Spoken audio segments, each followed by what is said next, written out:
Gentleman from Texas is recognized for 5 minutes. I thank the gentleman for yielding. I ask unanimous consent to revise and extend my remarks. With that objection. Mr. Chairman, I rise in opposition to this bill. We've already appropriated $1.7 trillion for this year's budget. We don't need to appropriate another $9 billion. It is said that we need to appropriate this money to fight the drug war in Colombia. We've been fighting the drug war for 25 years. We have spent $250 billion on the drug war. Someday, we will have to wake up and decide that the way we fight the drug war is wrong. As a physician, I can tell you it is a serious problem. There's a lot of people suffering from drug usage in this country. But if something doesn't work, why are we so determined to pursue a process that doesn't work?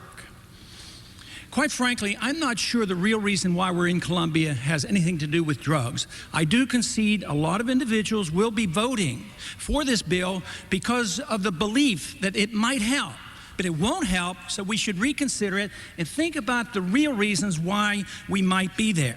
I had an amendment that was not approved, but what I would have done if I would have had the chance would have taken all the money from the overseas spending, Kosovo, Bosnia, East Timor, and now this new adventure down in Colombia, and take it and put it into building up our military defense.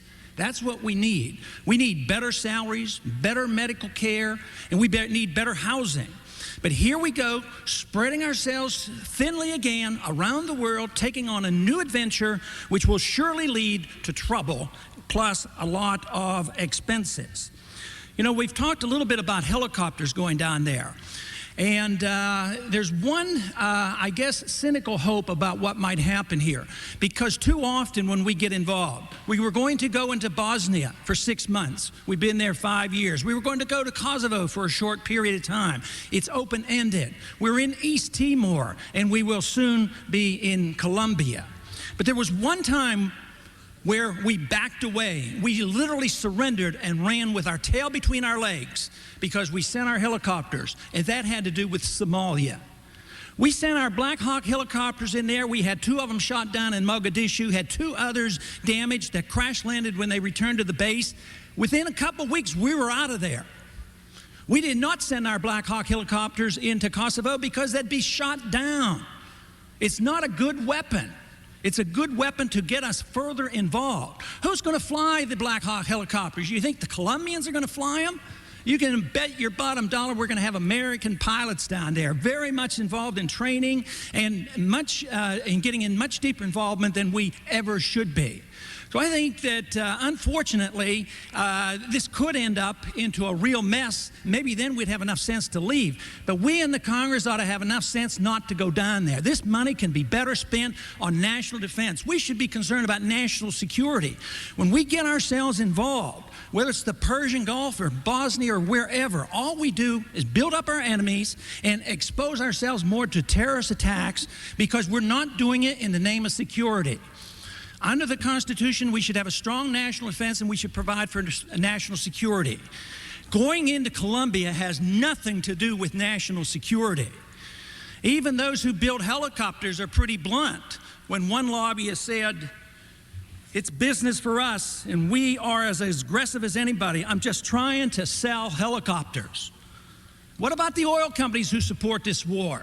Several oil companies, yes, they want security, so they want the military-industrial complex to come down there and protect their oil interests.